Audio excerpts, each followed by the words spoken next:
Hello everyone and welcome to my channel. My name is Natoya and I'm here to help you start budget traveling the world. So in this video guys, we're going to talk about how you can live in Paris for an entire month.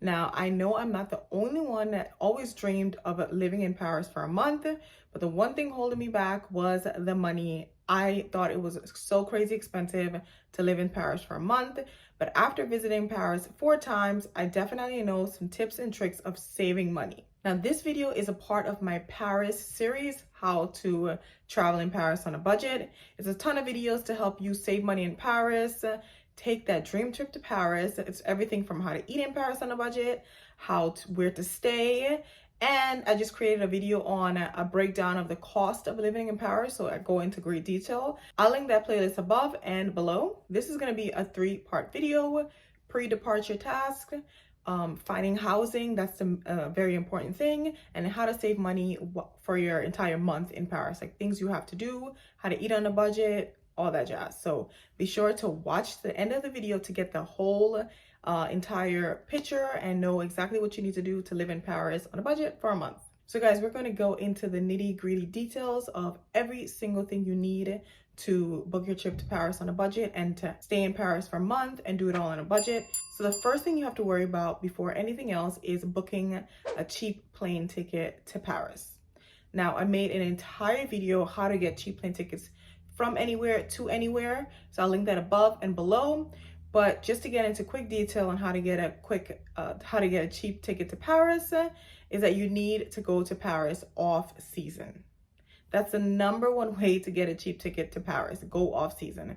Skip the summertime, skip during the Christmas holiday season. The best time I recommend for you would be in the fall, late September, early October, early November. That's a great time to visit Paris. Not only that, the weather is pretty good and there's just not a lot of tourists, so therefore there's a lot of affordable accommodations available. So you have 2 airports that you could fly into: the Charles de Gaulle airport. I think that's how you pronounce it. Flying into that airport, I find that I get the best deals flying into that airport. And my next tip is not only to fly off season, but try to leave from a large international airport, because chances are they have direct flights into Paris and they're pretty cheap. So I'm in the New York area, so leaving from JFK airport and leaving from Newark airport, there's direct flights into Paris and they're super cheap. All right, after you get your super cheap flight to Paris, the next pre-departure task you need to think about is vaccines and visas.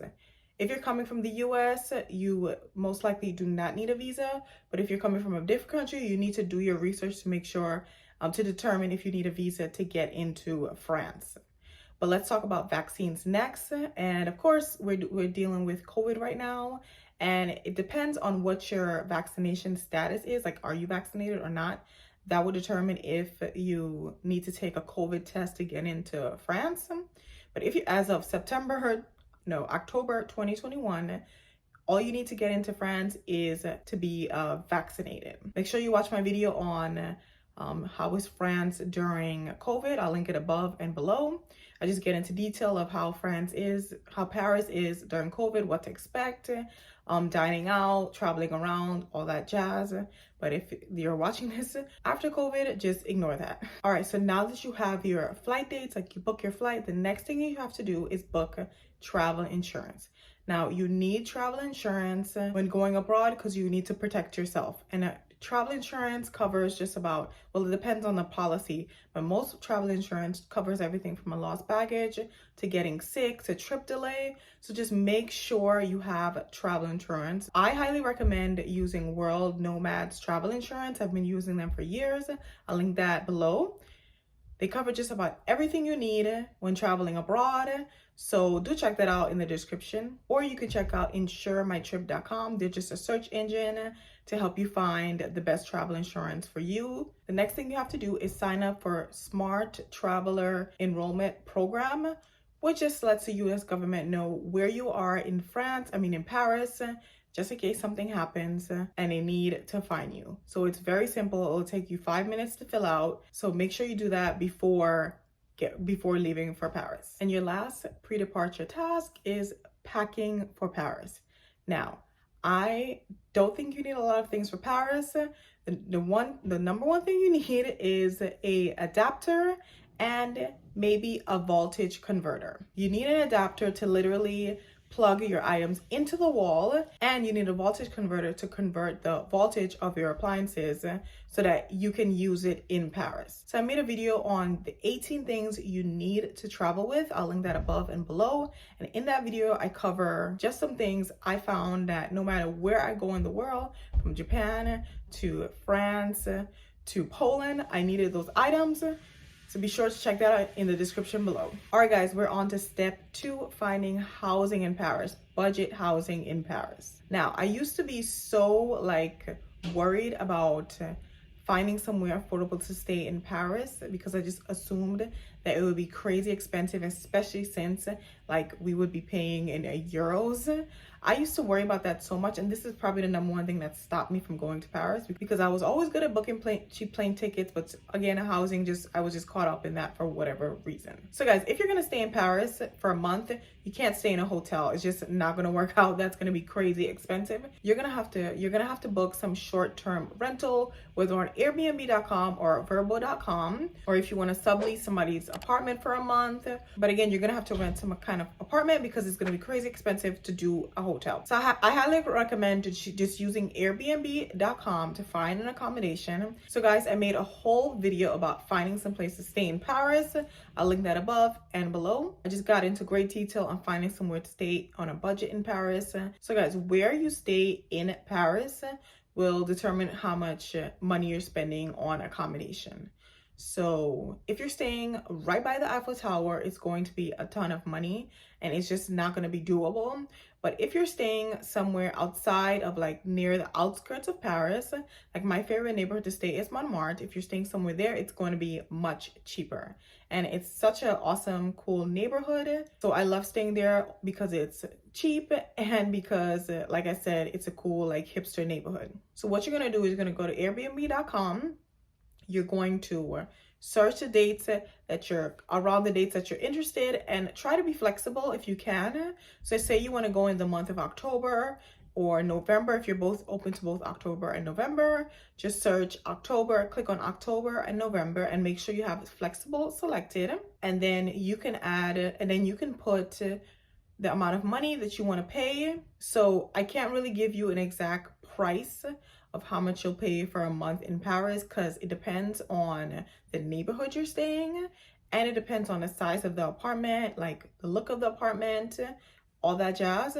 But I honestly believe that you can get a decent studio apartment Airbnb from $1,700 to $2,000 a month. And of course that includes just about everything: internet, cable, or internet, smart TV, washer, dryer, usually. So now let's talk about daily living in Paris and how to do it on a budget. So some of the things you have to budget for is getting around, daily transportation, food, and activities. So I'm just going to give you some tips on saving money on those 3 areas. If you want to eat out in Paris on a budget, I highly recommend that you look into getting the plat du jour, or the plate of the day. And this is just an affordable meal that you can get during lunchtime in most restaurants in Paris. So I talk all about this in my video, How to Eat in Paris on a Budget. I'll link that above and below, where I get into the plat du jour, and I also get into other cheap eats in Paris, grocery shopping in Paris, and just food in general, how to eat on a budget in Paris. But again, my number one tip, if you want to wine and dine in Paris, look into getting the plat du jour. You simply go to the restaurant, ask the waiter, what's the plat du jour? Or there's usually menus at the entrance of the restaurant or on the chalkboard in the restaurant showing what the plat du jour. And you can expect to pay between $17 to $25 per plate. And that can include just an entree alone, or an entree, a starter, an entree, and a dessert, which I don't think is very bad. On average, it's about 20 euros for those three plates. Number 2, the next thing you have to think about is daily transportation, getting around Paris. And the good thing about getting around Paris is that it's super cheap. It's only $1.90 to take the train in Paris. And it's pretty reliable, and there's many different connecting trains, so you can get anywhere in Paris for just €190.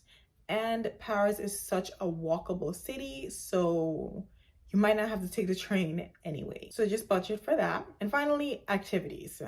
That's the last thing you need to budget for in Paris. And more good news, there are a lot of free and fun things to do in Paris. So during your month, you really, I just recommend you do probably like 4 paid activities in Paris, one each week. So maybe the Louvre one week, maybe you can go see a show at the Moulin Rouge if they're doing it right now, even though it's COVID. Whatever you're into, but there are a lot of free things to do, and my number one free thing to do in Paris is just to people watch, buy a coffee, and just people watch. So during your month, you don't have to worry about spending a lot of money. So guys, I really hope this video helped. We went over a few topics here, but again, I have videos that goes into detail about everything I just spoke about. But what I just gave you here in this video is just simple formula to spend a month in Paris. If you have any questions, make sure you leave it in the comments. Of course, be sure to like this video, hit the bell notification, and I'll see you guys in the next video. Bye!